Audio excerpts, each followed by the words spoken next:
কর্মীদের আমাকে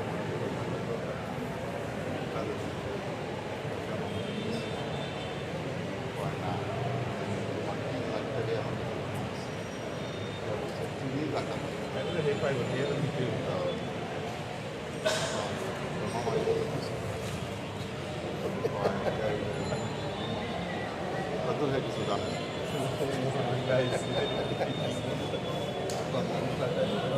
বিষয়টা জানি এখন প্রায় কাজের মহিলাদের প্রায় অবস্থা এরকম।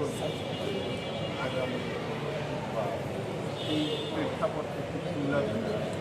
আমাদের এইটা একটু বলা হয়েছে কিন্তু এই রমজানে যে আমাদের কাজের মানুষ তারপরে আমাদেরকে সতর্ক করা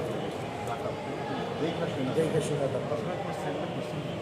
এইটা বলছি আমি যে কিস্তি থাকে সমিতি থাকে এই জন্য এই টাকাটা আমার মনে হয় আল্লাহ মাসুদ তার সংশোধন থাকতে পারে আমার কমই মাদ্রাসা যাওয়ার জন্য এটা ফলো মানে এইটা ছাড়া তো আর উত্তম খাত এখন কোনোটাই আমি কিন্তু আগে স্বীকার করি নাকি আমার ভাষার মানসিকতা বা তো আমাদের